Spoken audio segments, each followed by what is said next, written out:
Good evening, everyone. The Monday, June 24th, 2024 meeting is now called to order. Roll call, Madam Secretary. All board members are accounted for except for Katie. Yeah, lost her last name today, Katie Browning. Thank you, Madam Secretary. Please stand for the Pledge of Allegiance. I pledge allegiance to the flag of the United States of America and to the republic for which it stands, one nation, under God, indivisible, with liberty and justice for all. That was just so cute to hear all the little voices. Thank you for being here. We are going to move on to the presentation portion of the meeting. Tonight, we are recognizing the Collegewood Elementary Math Pentathlon National Champions, Mrs. Olson.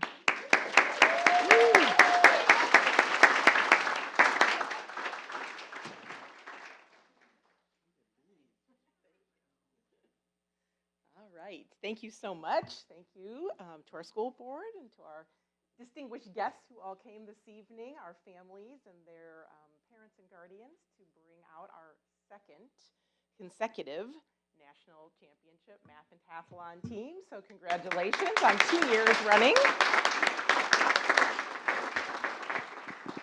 We are so thankful for this opportunity. It's not something that we have had consecutively year after year. Pre-pandemic, we had Math Pentathlon. That was a PTO club. And in the last 2 years, a huge thank you, because this is so parent involved and so driven by the parent support and the students who are here willing to stay after school, practice, learn games and strategy, and just a huge thank you to many parents, but most of all, those who really take on the leadership role, and that is headed up by Julia Stanko and a crew of people that help her. So thank you.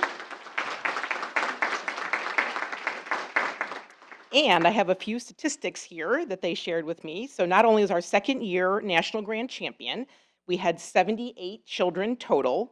5 children remain undefeated for the past 2 years for 2024. 14 Hall of Famers, or children who won all 5 of their games. 8 gold medals children who won 4 games and tied 1 game. 17 silver medalists. 8 bronze medalists. 9 honorable mention ribbons, and 16 pentathlete ribbons. So quite an impressive menagerie of awards and accolades. So congratulations to all the boys and girls. And we also want to say a big thank you to Creekside, who helped us to host.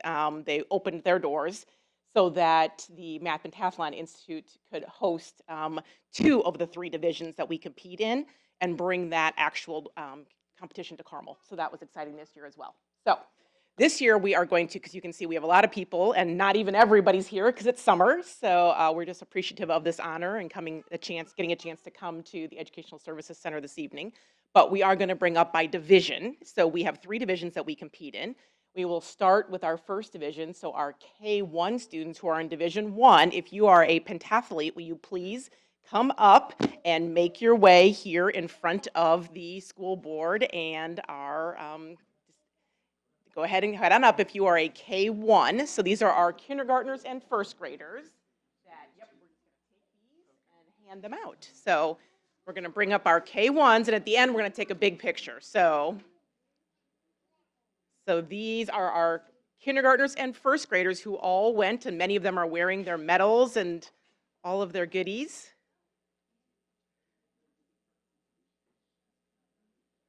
Okay.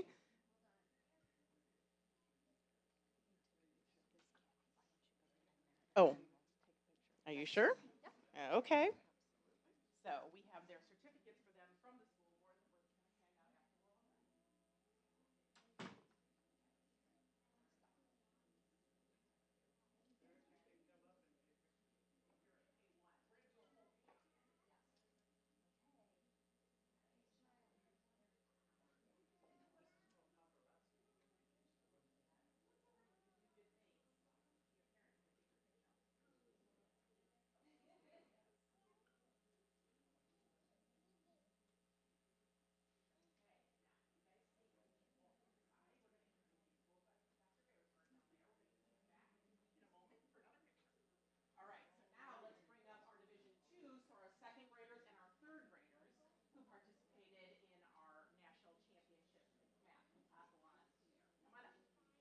are our second and third graders from Division 2.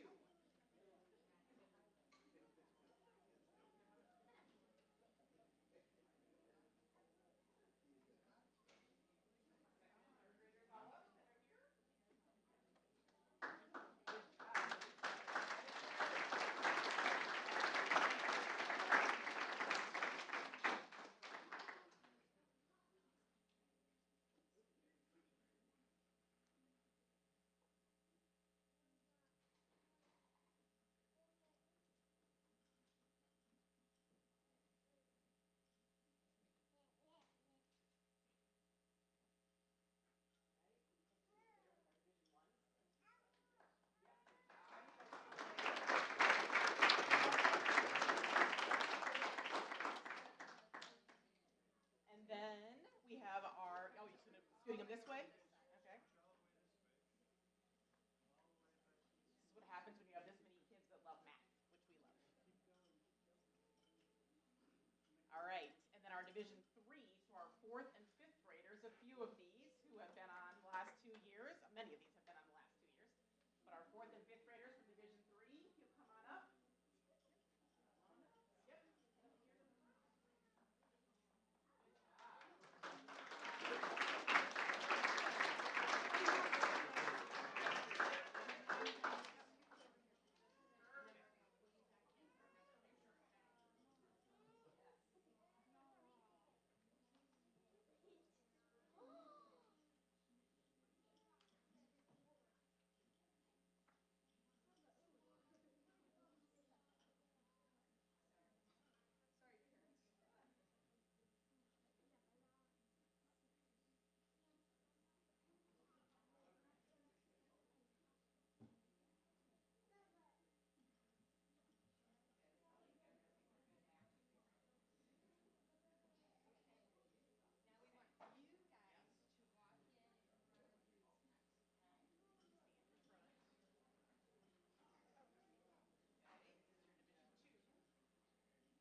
Way to go.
Next, we will move on to public comment.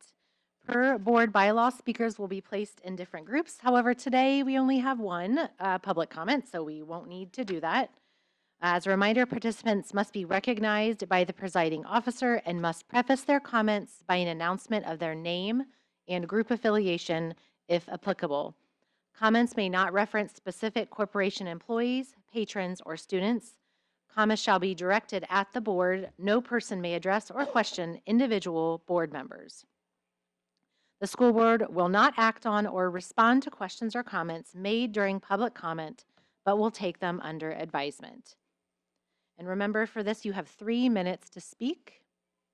And we have Mr. Jim May speaking this evening.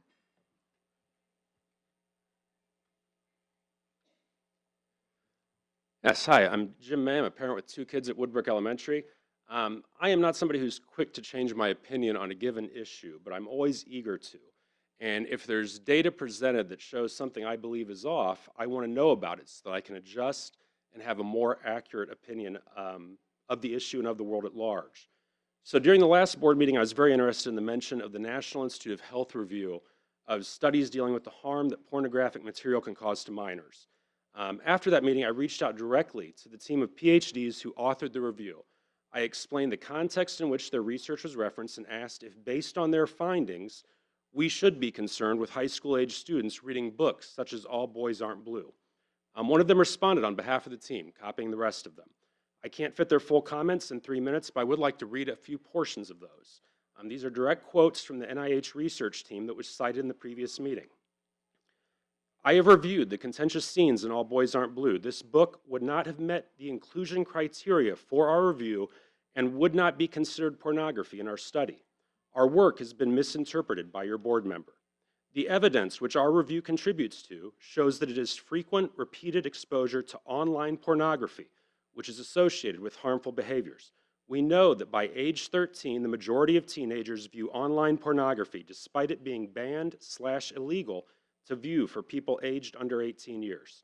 Considering the quantity and accessibility of online pornography, the comparative impact of an explicit paragraph in a novel would be negligible. In summary, our systematic review and decades of research into young people's sexual behavior do not in any way support that reading these novels could be harmful to adolescents. In fact, the banning of such books goes against our evidence-based recommendations. The harms of pornography can be mitigated through increasing access to information for young people, showing different representation of sex, than what they get from mainstream pornography. That's all I'm going to quote, so this is just me speaking again. I understand and can empathize with those who are uncomfortable with the idea that teenagers are reading literature that might contain sex scenes. And I am glad that across all our schools, when a parent does not want their particular child reading specific books, CCS defers to letting them work that out with their kid instead of making it available. But that said, the very experts who were referenced as proof that these types of books are harmful have said that the complete opposite is true, that they can actually counteract the actual harms of actual pornography. And I hope that the board will keep that in mind when hearing future book challenges. Thank you.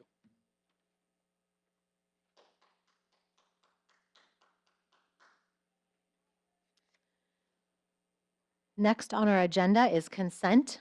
Tonight, our consent includes the personnel report, claims, payroll, gift applications, obsolete equipment, the donation of laptop carts, HP printers, and iPads, the May 13th executive session and regular session minutes, and the June 3rd executive session minutes. And as a reminder, as we've been we've been giving a little more information about these consent items. These are sort of the bookkeeping items that we, as a board, are tasked to do at these meetings to make sure that we approve things that need to be paid, like payroll, claims, and personnel reports that have to go through. Do I have a motion to approve the consent items? So moved. Yeah, Greg. Do I have a second? Second. Any discussion? I was just going to note one point. You probably heard me say that we were doing some donation. We've been able to give some equipment to other school districts who are in need, which includes some laptop carts and printers, and then giving some iPads to, remind me, to EMS workers. So a nice reuse of equipment. We will now take a vote. All those in favor signify by saying aye. Aye. Motion carries.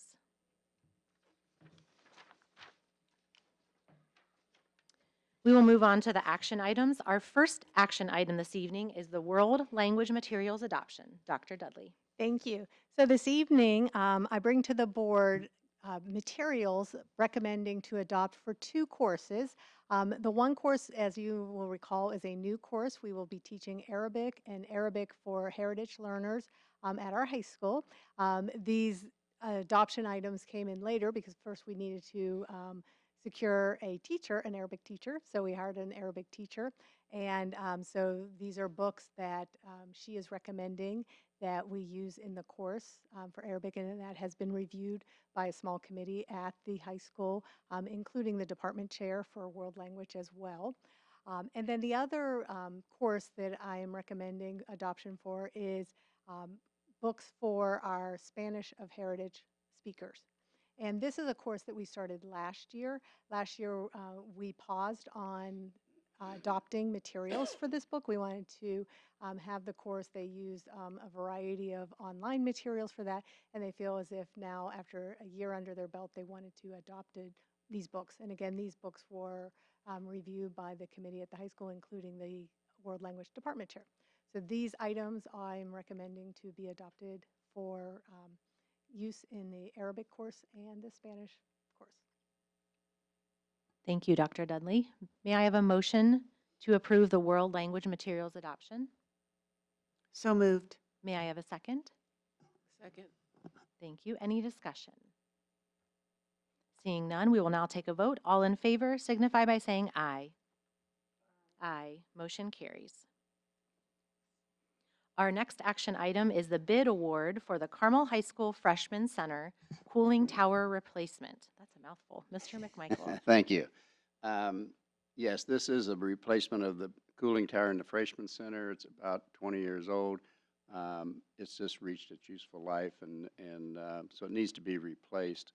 We anticipated this, of course, with our 2024 bond issue that we issued, and it was classified under miscellaneous projects. This was one of about 10, I think, of smaller projects.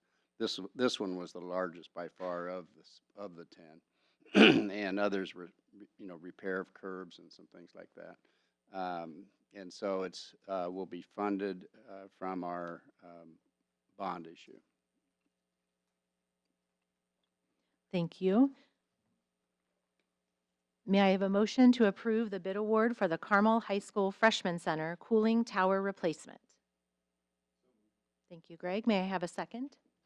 Second. Thank you, Louise. Any discussion?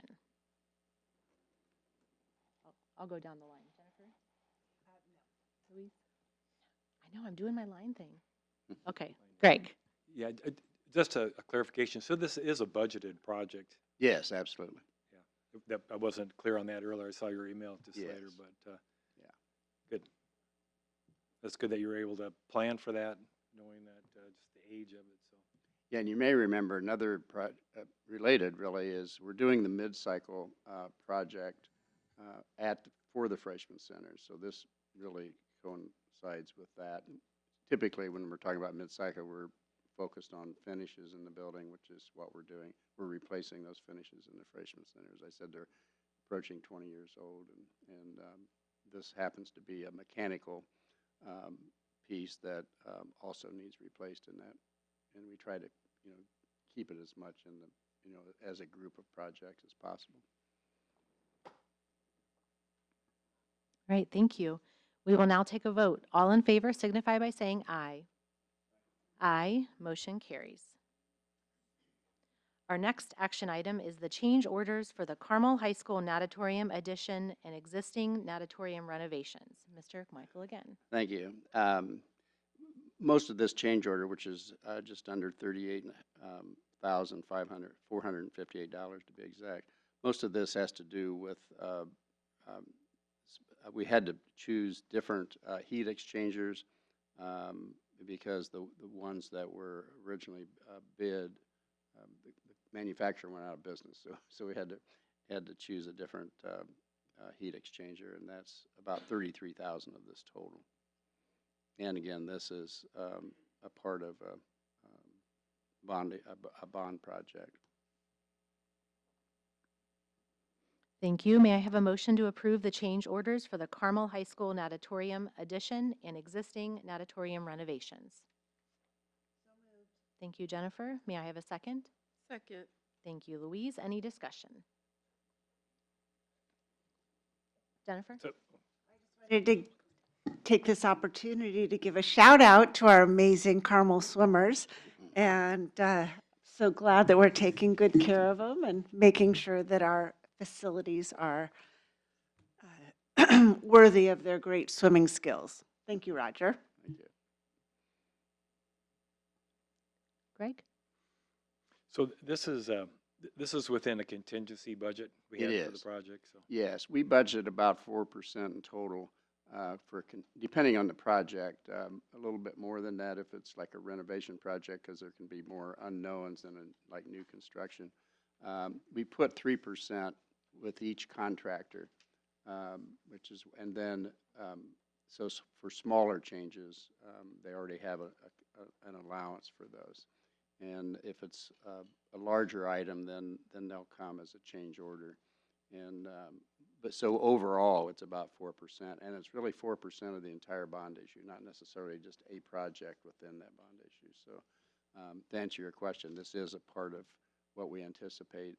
We don't know the specifics, but we know there will be something come up. So we always have a contingency, and generally I don't recall when we ran out of total amount of contingency. Fortunately, sometimes within a project we'll go over that 3%, or a contractor we will. thank you. Thanks. Thank you. We will now take a vote. All in favor signify by saying aye. Aye. Aye. Motion carries. Our next action item is the change orders for the Carmel High School Greyhound Activity Center. Mr. McMichael. Yes, this change order is technology related. It's for interior cameras that were not included in the original design, and various access points to provide for Wi-Fi. As we develop this project, as you might expect, there have been more and more ideas about how we can use this great facility, and which includes things such as testing, for example. When we test, their high school can test as many as like 700 students at the same time. And so that translates to, technology needs in terms of Wi-Fi, also in terms of cameras. Because if you have a large number of students in one place. We have cameras now, for example, in the field house, I guess I would call it, on the west side of the building.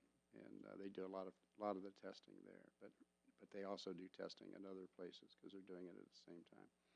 So that's really what this change order is about.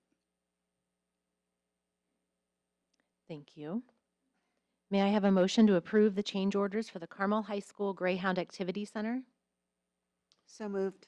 Thank you, Jennifer. Second. Thank you, Greg. Any discussion? Greg?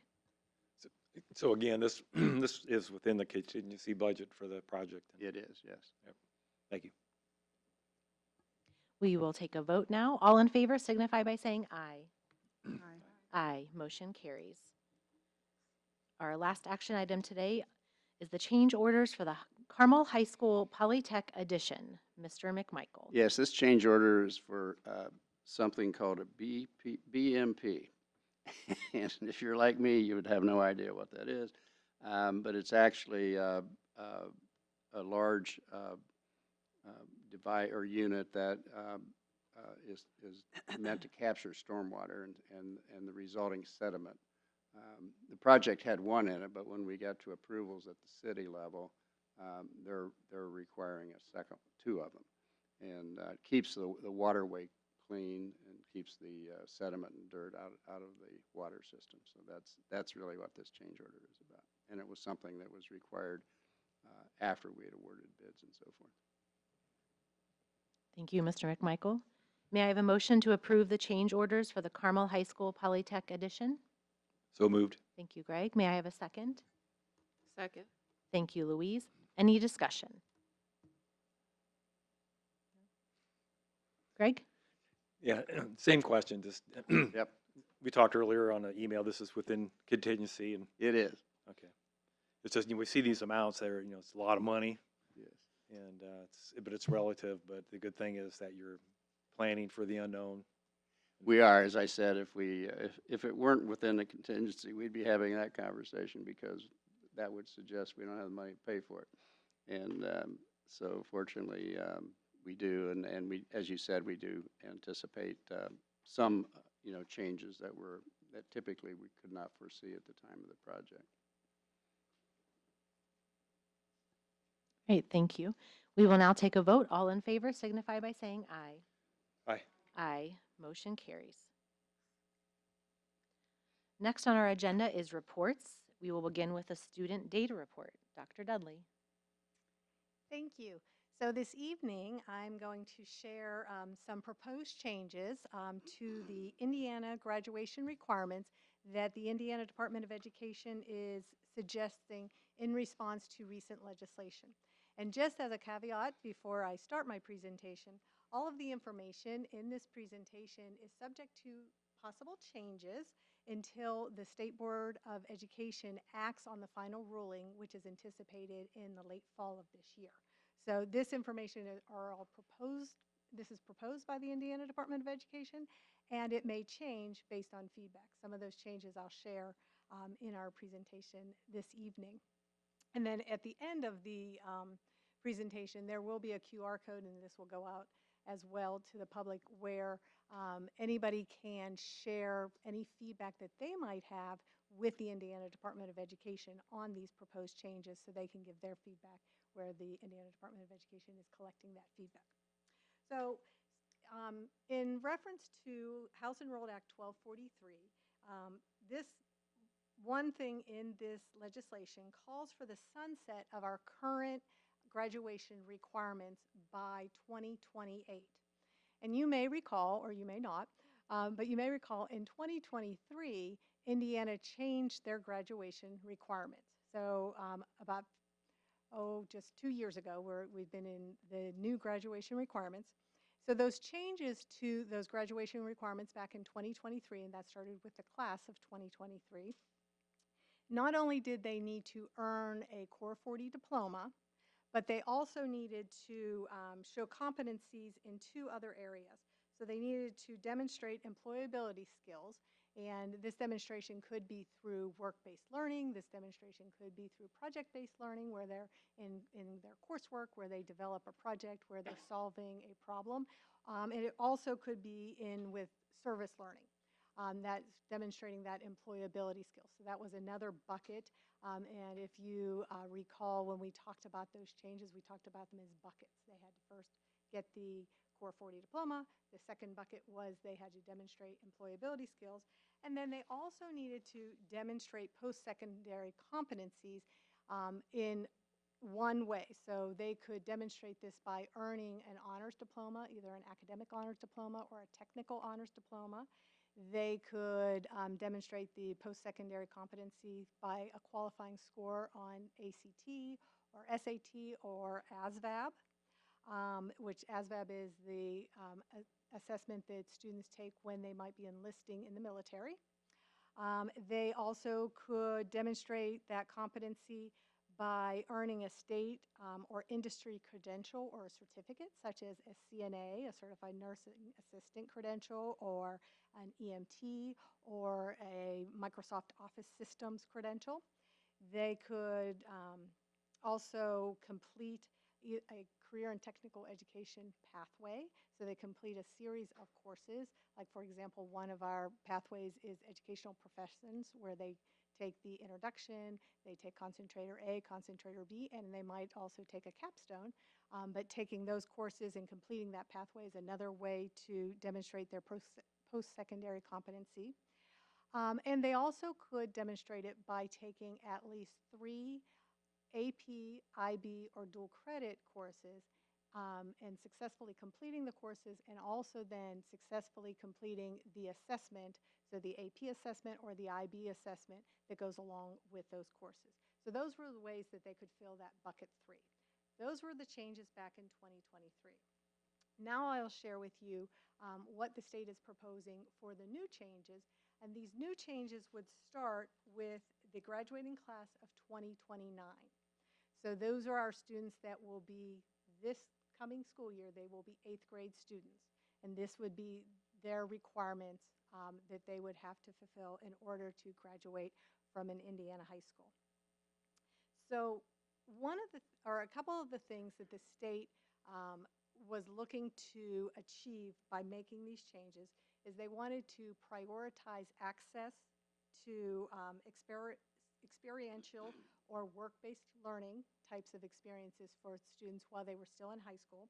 They wanted to increase the focus on skills and competencies that employers say people coming into the workforce might need, as opposed to just students completing courses. And the goal is they wanted to make sure that every student in Indiana would be prepared for one path, either employment, post-secondary, enrollment in a post-secondary, or enlistment in the military. So those were the areas that they were trying to achieve and really increase in these new requirements. In the requirements, there are 2 different types of diploma. We have the Indiana GPS diploma and the Indiana GPS Diploma Plus. So I'll share with you those different changes. So the first option is the Indiana GPS diploma. And in that diploma, this one may look very familiar because component 2 and component 3 are the same as what the 2 buckets in our current requirements are. Component 2 is the employability skills, so they have to demonstrate competency and employability skills with that project-based learning, that service-based learning, or work-based learning. And then component 3 is the post-secondary readiness, and so those are the same that I just explained in our current requirements. What is different in the Indiana GPS diploma, as opposed to our current requirements, is that first component, or that first bucket there, where the required courses. So rather than earning a Core 40 diploma or a Core 40 academic honors diploma or technical honors diploma, they are calling this a Flex 40. And so students will, in 9th and 10th grade, they will do some foundational courses, And then in 11th and 12th grade, they will earn additional credits and competencies, and they will look at these as points, and that will be in their 11th and 12th grade. And they're much more flexible where the students will determine that path. So let's talk about those. First, the Flex 40, the foundational courses. So in our foundational courses, the students, as I said, would have much more flexibility.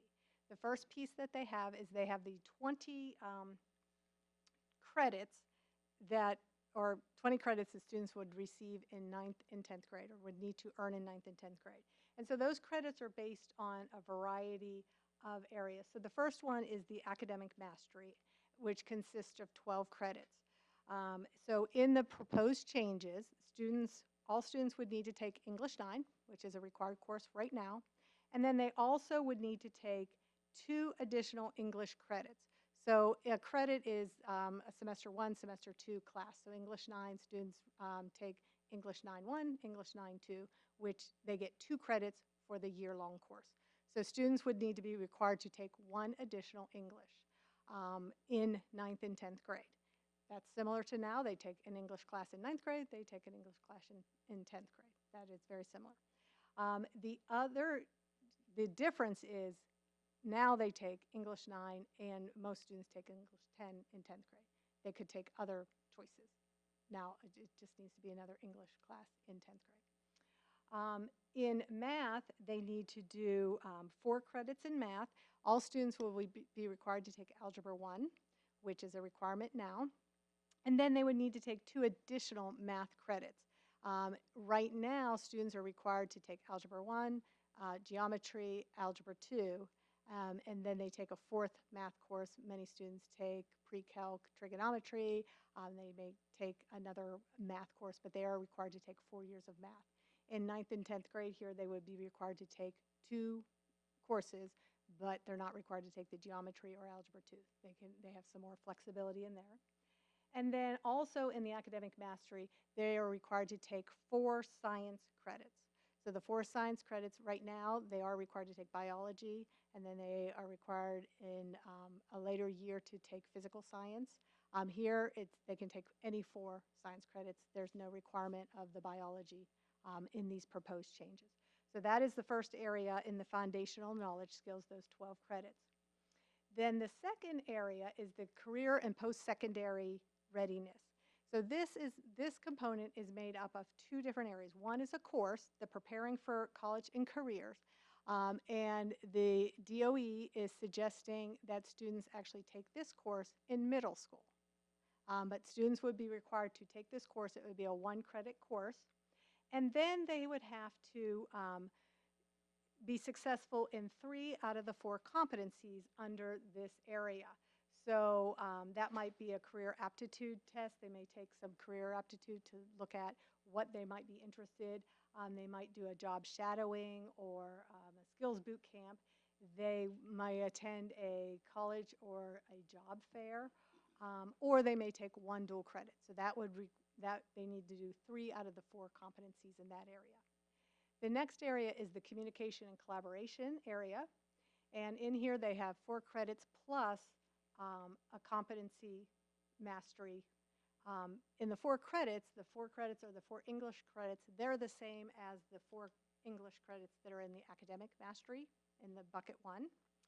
And then the verification of the competencies is, there would be different verifications, such as it may be through coursework, such as they may be in debate club, or they may be on the yearbook or the student newspaper, of those different competencies, something in collaboration and communication. And one of the competencies must be verified externally. So that might be something that their collaboration in a volunteer work, working for the Boy Scouts and doing some volunteer work or what have you.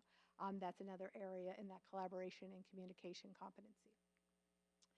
The next area under the foundational is the work ethics, and they have 2 credits, and also they have to complete 4 out of the 6 competencies there. And so the work ethics, the 2 credits in work ethics can be achieve through taking PE courses, taking health courses, doing co-curricular activities or extracurricular activities such as marching band, such as in a sport for 2 seasons. They could get those 2 credits in those areas. And that is similar to now, like for our PE courses, students can get their PE credit by participating in marching band. That's currently an area that students can do. And then they need to attain 3 of those, or 4 of those 6 competencies there, where they're achieving 94% attendance, or they have marked improvement in attendance, they have a 3.0 GPA, they have an external paid job outside of high school is another competency. And so one of those competencies does need to be an external verification of that competency. And then the last area here is the civic, financial, and digital literacy competency for the foundational. And the students would need to complete 5 credits in this area, and then they would need to show mastery in one of the competencies. So the 5 credits that they would receive, they would be required to take U.S. history, which is a requirement now in our 11th grade. That would be 2 of the credits because that's a year-long course. They would also be required to take government, which is a 1 credit course that is a requirement now. They would need to take personal finance, which would be a 1 semester course. That course is not a requirement currently. That would become a requirement for the graduation requirements. We do offer personal finance, but it's not a requirement. And they would need to take a computer science course. We offer a variety of computer science courses. Right now, that's not a requirement, but all students will be required to take at least 1 computer science course as a requirement, so 1 semester. And then they would need to demonstrate competency either in civic, financial, or digital literacy. So the civic competency might be volunteering at the polls or working, doing, what's the lawyer piece? Yeah, the mock trial pieces. Yeah, We the People. That's what I was thinking of. We the People doing that piece. The financial might be participating in DECA or completing a personal budget. Could also do a competency there. And then the computer science or the computer digital literacy might be participating on the robotics team or getting an IT credential or a computer credential within the course. So those are all the competencies in those foundational pieces that students will be required, and that's in 9th and 10th grade, those areas, those changes. This is different from, some of the courses are the same, but it is different from the typical Core 40 that we currently have now. So also in the Indiana GPS, they have, so in 9th and 10th grade, they do the foundational pieces, and then in 11th and 12th grade, they're required to get additional coursework and competencies that add up to 20 points. And again, this could be very flexible. You can see there's the math credits. They are required to get 2 more credits in math, and each credit is 1 point.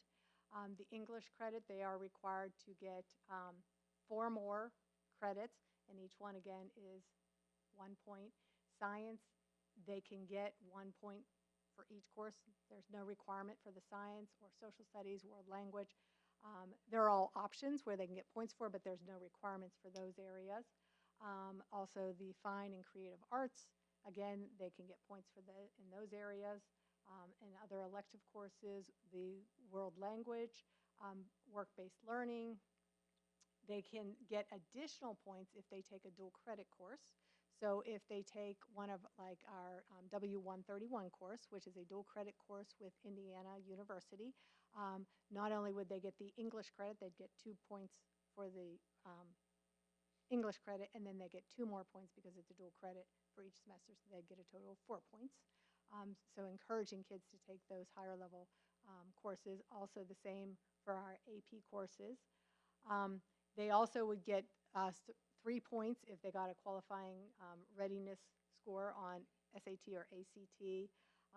If they had military experience or junior ROTC, we do not offer junior ROTC, but they can get points for that. And then they also could get points for one of the following. They could get 4 points for either a credential of value. They could get points for a CTE concentrator, so completing the pathway. And they could also get points for completing a locally created pathway. So those are pathways that we currently have now. So as you can see, some of these cross over. Some of the courses can be counted in multiple ways, but they would need to complete 20 more points in their junior and senior year, as well as completing the other 2 buckets in the Indiana GPS. So the other choice is the Indiana GPS Diploma Plus. This one in Component 1 is very similar. The Component 1 is exactly the same as the GPS one, so where you have the foundational courses that the students need to take, and then the additional courses in the 11th and 12th grade. So that first bucket there is the same as the Indiana GPS. What makes this the Plus diploma? This is a much more rigorous course of study where the students would, in Component 2, the employability skills, they would demonstrate competency in the employability skills by either doing a work-based learning capstone course, so that's where they're working for 75 hours in some work-based learning. So we have lots of our students that go out into the community and work in different industries throughout the school year, and they would complete that competency. Or they can complete it by a state pre-apprenticeship or modern youth apprenticeship. And this is quite a lot more. This is 650 hours to complete these apprenticeships. Right now, these areas, we do not have any of our students currently participating in this. That those would be partnerships that we would need to do to get our students signed up for those apprenticeships. Or they could have a level 4 one, which would be a U.S. Department of Labor registered apprenticeship, and that would be 2,000 hours in that apprenticeship. So that would be quite a bit more in addition to the coursework students would be taking. So that's how they would demonstrate the employability skills. And then in the Component 3, the post-secondary ready competencies, these are much more rigorous than in the Indiana GPS diploma, where they would be required to get a credential. So that might be, a credential that they get within, with CTE coursework, and all of those credentials would need to be reviewed. I'm not sure who would review those to ensure the rigor, but those credentials, there would be a set list of these are the credentials that students could get, again, using an apprenticeship, or students completing the Indiana College Core. The Indiana College Core is a program that we actually started offering this past year. All schools will be required to offer it in the next year, and that's where you partner with a university. We partner with Indiana University, and students complete the core courses that they need in order to when they enter their freshman and sophomore year. So they complete many of the core courses. We already have that program where our students have the opportunity to complete the Indiana College Core. Also, the post-secondary ready competency, students could demonstrate competency through being an AP Scholar with distinction. And so those are students that take a variety of AP courses and then score a qualifying score, a 3, 4, or 5 on those courses. The more courses they have AP Scholar with distinction, they could earn that credential, or earning an IB diploma program is another way that they could show their competency. So as you can see, the Indiana GPS Diploma Plus adds much more rigor in Component 2 and Component 3 in the requirements. So as I said, Indiana Department of Education is looking for feedback. And they have been receiving feedback from a variety of people. Some of the feedback that has come back is people are concerned that universities or employers won't understand these new requirements because this is something very different than other states are doing. And so hearing that feedback, a change that Indiana is proposing, and this was a change that they proposed to the State Board of Education in May, is to, in addition to the requirements, is to add an enhancement diploma seals. So as you can see, there's 3 different diploma seals that they are proposing, where the students would have an enrollment-ready seal. And so this would be a seal that would verify that the students completed the minimum requirements for entrance at most universities or colleges, most higher education, or at the state higher education. So that would be a seal that would verify that. Or an employment seal where it would be developed with business representation across multiple industries, that they would say that they are ready to go and be a good employee in a variety of different industries. Or the enlistment seal, where they would be ready to enlist in one branch of the service, and they would partner with the Indiana National Guard. So again, these were in response to people's concerns, saying they're not sure if they would understand what these diplomas mean. So these seals, the way they're proposing them, is that each seal would have a defined set of required courses and offering, and with a course sequence. So they would then almost create this pathway that you would have to take to get the enrollment seal, and it would be more of a do this, similar. I'm assuming similar to what we have like with our Core 40 right now. Not sure, but that's what, as you read the literature and listen to what they're saying. Also, the students could earn either of the seals for the GPS diploma or the GPS plus diploma, and they could earn multiple seals. I mean, they might earn all 3 of the seals based on their coursework, the coursework that they've selected, that they could demonstrate that they are ready for any of those areas. So that was in one thing they did in response. And then the seals also would be identified on and reflected on the students' transcripts. So other people, universities that are looking at the students, they could determine or maybe make a better determination based on those seals. So as I shared, the timeline for this, everything that I shared today may be changed based on continued feedback, based on what the Indiana Department of Education proposes. But there is a QR code that you can use, and all of this information is also on the Indiana Department of Education website. Right on their front page, it says new graduation requirements. Click here, where anybody can view the presentation they gave to the state board back in March, and the presentation they gave to the state board in May as well. And it also has the QR code, so you can listen to that whole presentation if you wanted to find more information. But currently, right now, the Department of Ed is taking feedback from all stakeholders, and one way to give that feedback is through this QR code. And they'll be taking that feedback through the summer and into the fall as well. And they are anticipating the state board will adopt the final rule in late fall. Then it'll go into effect. All schools would be required to do it starting the 2028-2029 school year, where that would be students graduating in 2029.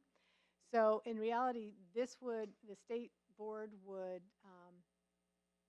hopefully adopt the rule in not so late fall, because we actually start scheduling our students, our 8th grade students going into 9th grade, we start the scheduling process in November. So if we could get this sooner rather than later, it would be better, because the students would need to, their graduation plan that they start developing in 8th grade would need to be developed, and it would look different than the graduation plans that they're developing now. The other thing is some feedback that came from different stakeholders, and I share this concern. You're asking students in 8th grade to select their path, and it would be very difficult to move from, let's say you started with the GPS to move to the GPS Plus. So you're asking them to kind of pick their path when they're eighth graders, which I think is sometimes difficult because I think, you know, a lot of things when we think about high school is an opportunity, and middle school as well, but in high school we offer even more opportunities for students to explore.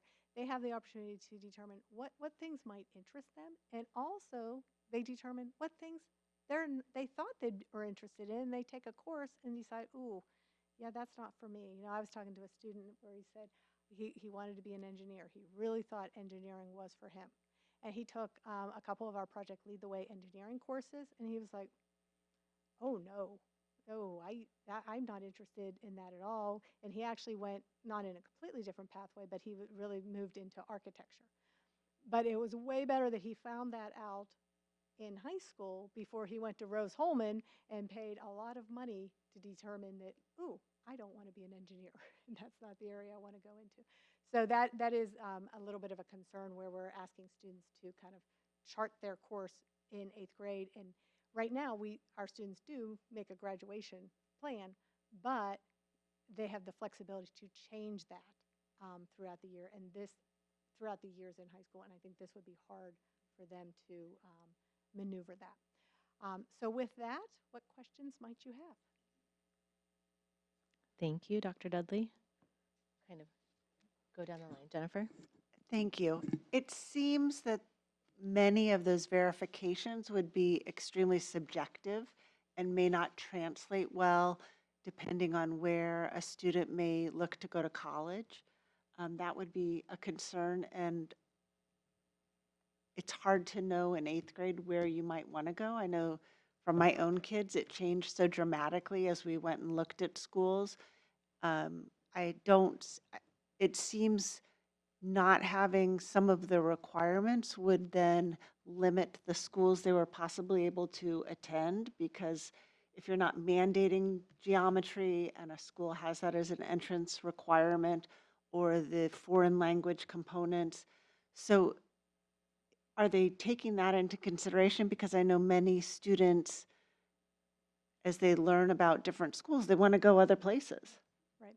And you're absolutely right. That would be, we would need to make sure in our counseling department and our college career department at the high school does an excellent job of knowing, okay, this is where you might want to go. So making sure that you are taking these courses. But you're absolutely right. These requirements, you don't know necessarily where you want to go starting in eighth grade. And so really navigating that could limit some options possibly for students. And that is definitely a concern that we have shared with the DOE, and that I know other stakeholders have shared as well with the DOE to how are we making sure we're navigating. Another piece with that too is Carmel High School, we are very fortunate that our students do have opportunities. They would have we just have to make sure that we're guiding them in the right paths, but we would have all of these opportunities for students, and there would be a couple pieces like the apprenticeship pieces that we would need to add that we don't have. But for the most part, we could do either one of these fairly easily. For some of our other schools in Indiana, especially some of our rural schools, I think it may be very difficult to get that rigor piece in that the Diploma Plus, the GPS Diploma Plus. I think that might be more difficult for some of our smaller schools in more rural areas where they don't have as many industries in those areas. That could be very difficult. Thank you. Louise, anything? No? I have questions, but I think I'm going to hold. Okay. Greg? Yeah, I'm having a hard time getting my questions together too. That's a lot of material you presented. I appreciate that. It does seem like this window to provide feedback is really short. Spring to fall. And one question or one comment I've picked up, I can't think of a better way to say it, so I'll say it the way I've heard it from both an administrator and from parents is that we're done, it tends to dumb down the diploma process. Could you explain where that comment would come from? Well, they may be concerned where currently in our Core 40 has requirements for, 8 credits in English. So you need to take English every year. You need to take a math course every year. And so if you take algebra in 8th grade, you still need to take 4 more math courses. You're required to take, your biology, then your chemistry, your physical sciences, so physics or what have you. And so I think where some of that is, it could possibly not be as rigorous depending on the courses you take. So I think that comment might have come from that area based on the path. It offers students a lot more flexibility in the courses that they're taking. So students could take a much less rigorous course load, possibly. That might be where that comment came from. So in your opinion, what do you think is the right thing to do for the state, the DOE, at this point? Well, yeah. I think, looking at the requirements is never a bad thing to continue to get better at what we're doing. In my opinion, I think, could we take what we currently have? Because remember, we just changed these in 2023. And could we maybe determine, okay, we're going to add certain pieces to it and maybe do it in a stair-step fashion rather than doing it all in one area. And so, are there certain courses you want to add? And then, if this is the direction you want to go into, do you do that more in a graduated set rather than saying, here's all of the changes right away? I have a question. So some of my thoughts are around if this has to be implemented and adhered to, can we still have with our counselors basically a recommendation, something about specifically at the high school level? I know we have to have like policies and practice that align with state regulations. However, can we say you have the flexibility to do whatever with math and English, but here's our recommendation so that there's not like this loss of information when it comes to math or English before they go to college and have to take it. Can we do that? That's one question. Mm-hmm.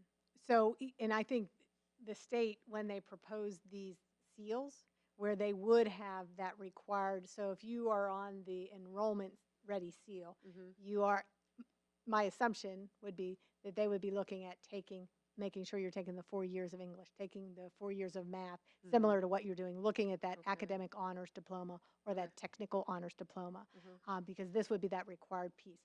But nothing, so short answer is yes, we could still do that to say, okay, here's the path. What are you interested in? If you're interested in going to a college or a university, are you looking to go to IU or are you looking to go to Harvard? And here are the pieces that you would need to make sure you take. And so, yes, we can certainly make those recommendations. And I do think that's what the response to these seals are, too, to help with those. Okay. And I think I'm struggling with understanding the translation or the correlation of seals to honors diploma or things that are relevant across the country when it comes to competitive universities. And so how is the state or the people that came up with this proposal ensuring that our Indiana students will remain competitive when compared to all of these other students that are competing for the same limited number of spots for entry in college? And that's an excellent question. And that is a question that a lot of the stakeholders have shared. How are we making sure that we're competitive and our students would be well suited to go to Indiana University or go to Stanford? We want to make sure that they're competitive wherever they go to. And so that's a question that I don't think the state necessarily has an answer to as of yet. So I to be can, I determined. can share, my feedback I gave with the department was that they, they, they pitched this out as more flexible for students and more flexible programming. Yet they added more things that students have to do to graduate. Now, we have kids that are taking incredible loads of high academic coursework to get into Brown and to get into Yale and Harvard and Stanford and Cal.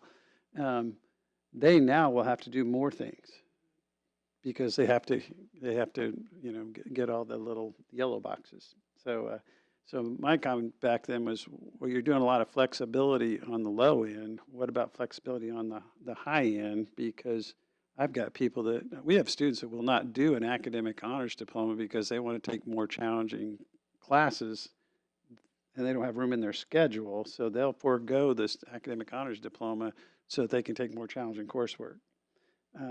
So there doesn't appear to be more flexibility.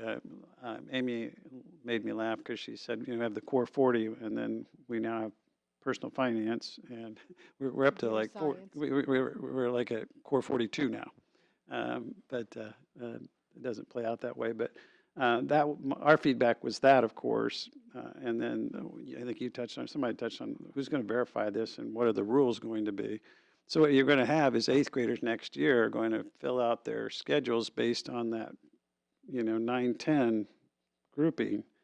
But if it's not going to be okayed by the State Board of Ed until late fall, November, then it looks like we're going to be building this plane in the air.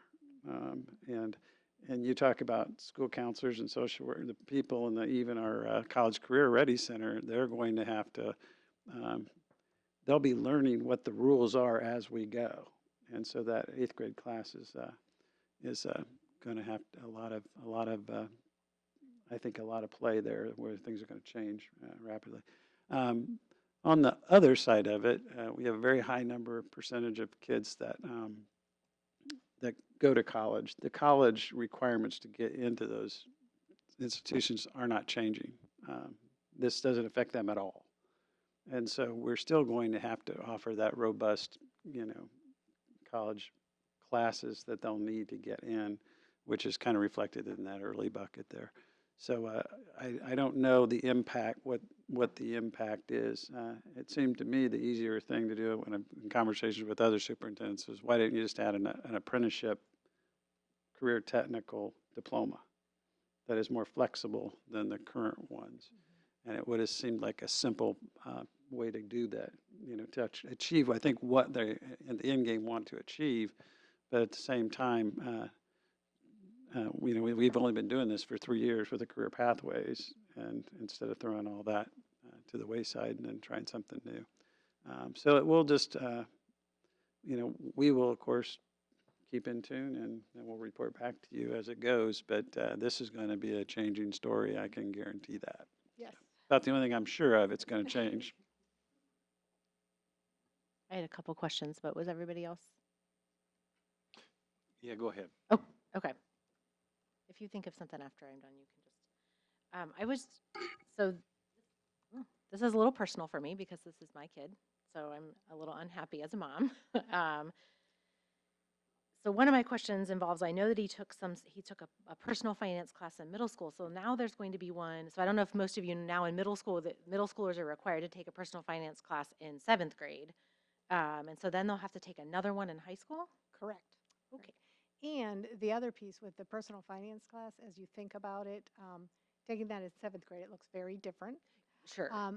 But as you're thinking about the personal finance, it's going to be more relevant to a junior or a senior than it would be to a 9th or a 10th grader. But they'd be required to take it in 9th or 10th grade right now.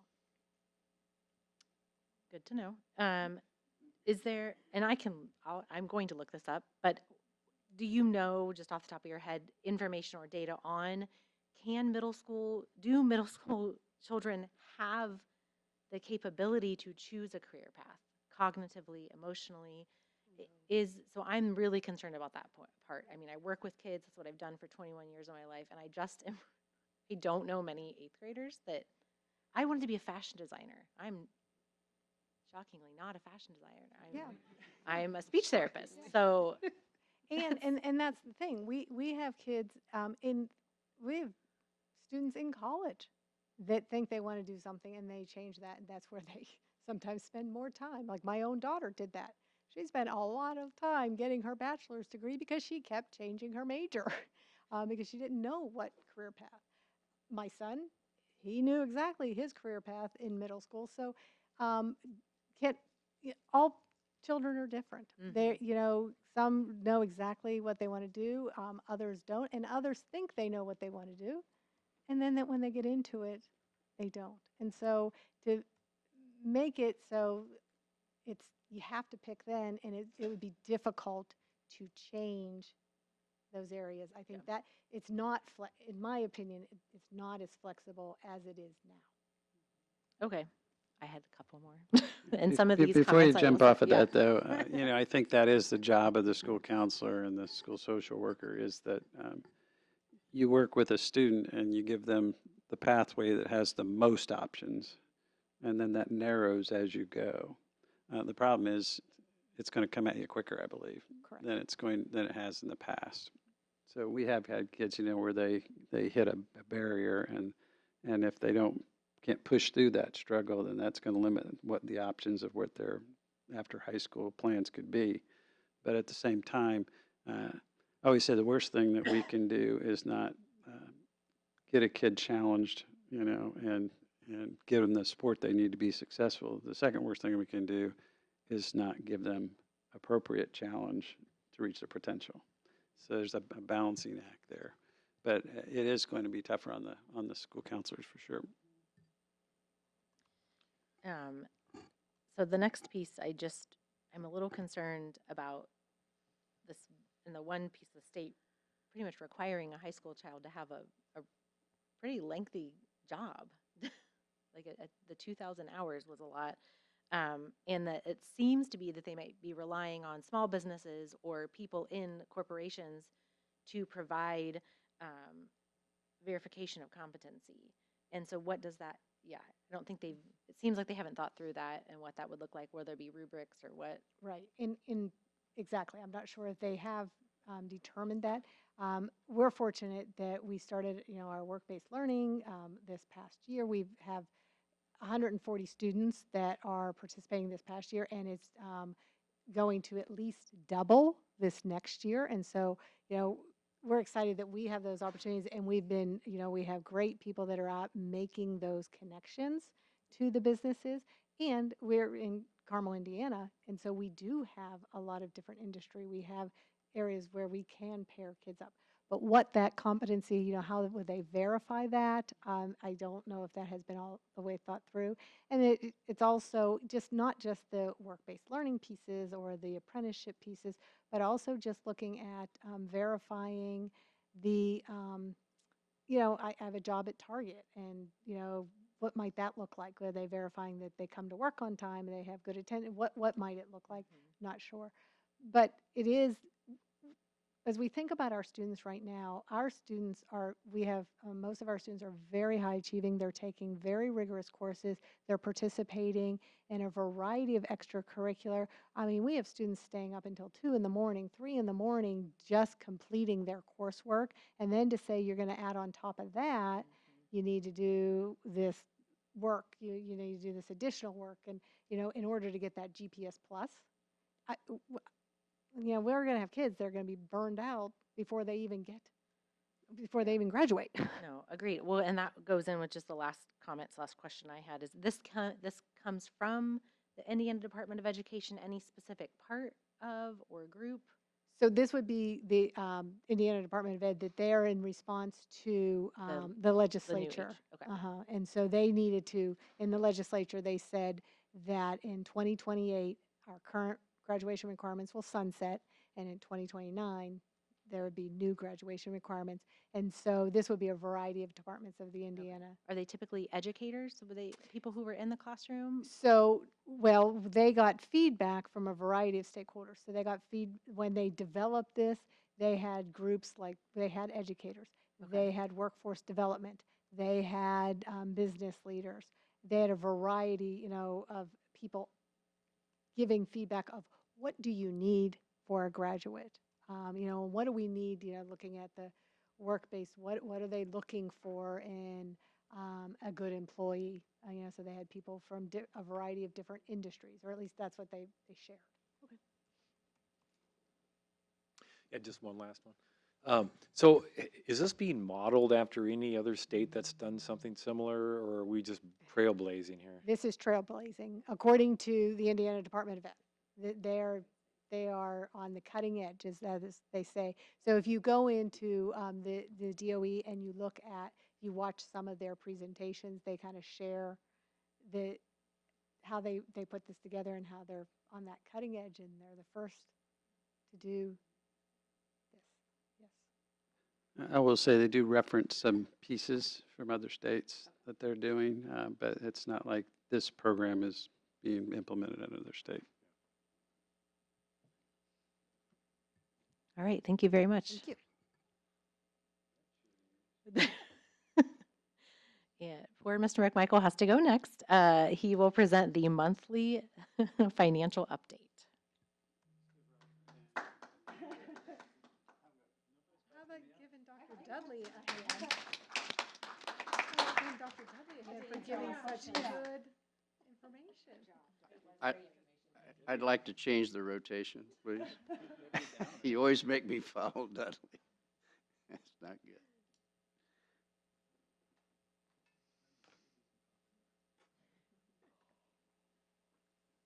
Okay, now, there we go. Okay, well, this will be shorter and not as good, but it's the best I can do.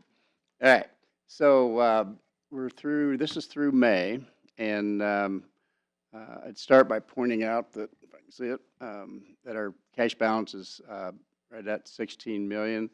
That in part is due to the fact that you'll remember, we're going to be doing a transfer of funds. And so, and we'll do that in June, and then that will affect these balances. When you compare this to last year, you'll see in May the balance was $7 million. So, but not to get too far ahead of yourself, because the 16 will go down when we do that transfer of about almost $9 million to the operations fund. And likewise, that'll have a positive effect on the operations fund. So if you make those adjustments from one year to the next, then we're really running about very close to what we did last year, which is what we would anticipate doing. Then in our operations fund, as I said, you'll see, and Greg pointed this out, and I was aware of it before, but you'll see a transfer here under transfer from other funds of $8.5 million. That happens to be about the same amount that we're going to transfer from the education fund to the operations fund in June, but that's not what this is. This is simply we did what's called an interfund loan. We're not to have funds in the red at the end of the month. So we will do interfund loans. In this case, we borrowed from food service to keep this fund in the black. And then at the end of the month, we pay it back. So you'll see it up in the expense, you'll see it going out, and then under revenue, you'll see it showing up, and then also under expenditures, you'll see the same number. So that's what it's reflecting. We borrowed for a month or less than a month probably, and then paid it ourselves back with an interfund loan. So that's what that is. And again, when you compare this balance right now is a negative $3 million, almost $3.5 million.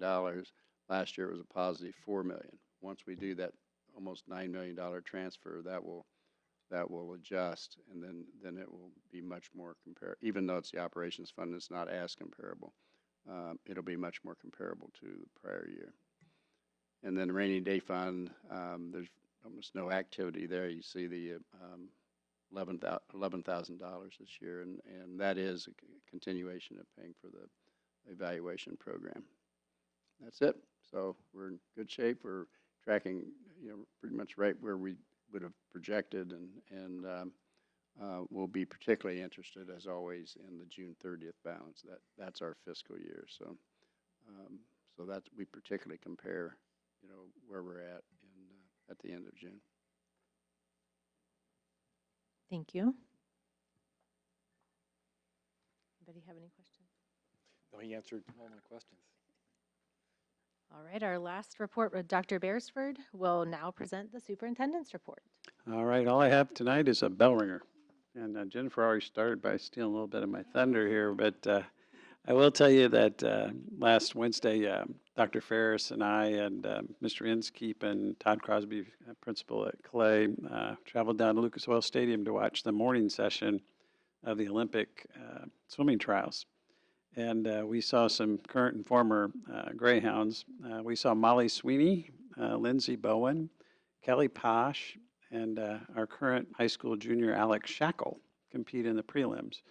And Alex won that preliminary heat that day in the butterfly. And then last Thursday night, she placed second to the American record holder and punched her ticket to the Olympics. And as a high school junior, she'll be competing for the United States. We now have, at the end of the day, it just ended, we have 3 Greyhounds. Aaron Shackle, which is the brother of Alex, who was our first Olympian when he won the, it was a distance swim. And then Drew Kibler, who is a graduate, and then Alex will be our 3 Greyhounds who will be participating as Olympians. And it's just, it's an amazing thing. And Indianapolis just put off an amazing Olympic trials. And to top it all off, it was named last night that our coach, Chris Plum, is going to be one of 6 assistant coaches for the Olympic team. So there's 2 head coaches and 6 assistant coaches, and Chris Plum has been named the coach of the Olympics. So he's going to be guiding the team in Paris. So wow, that's a bell ringer. Yeah. Yeah, it's pretty amazing. For me, it's kind of neat because I saw a lot of those kids. I've been here when they were sophomores and pushing a lot of water, and so they're really, you can look and see that they're incredible athletes, but they're really good human beings, and it's always good to see the good kids, do well and that sort of thing. Chris Plum actually was interviewed, and he gave a great analogy, I thought. I think there's like 34 quarterbacks in professional football in the country, which is kind of in the world for us. There's only 26 spots on the men's swimming team and 26 spots on the women's swimming team to go to the Olympics. And then there's superstar swimmers that do several events. So the difficulty of getting on the Olympic swimming team by numbers is incredibly difficult. And for us to have 3 of our own on that team is just really, really amazing.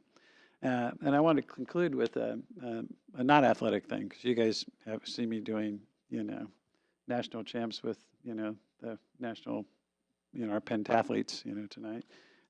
But a story came out I shared it with the board. A story came out in the Indianapolis Star that really kind of touched my heart, and I kind of wanted to share it with everybody about the Gent family, because we lost a very special young man, Michael Gent, in 2003, and he was tragically killed in a car accident on the way to morning practice. And he was a swimmer, and he had just moved up to the high level, the competitive piece, and was just tragically killed, and his life was cut short. But the more you got to know about Michael Gent, he packed a lot of life into those few years he had on this earth, and a lot of special stories.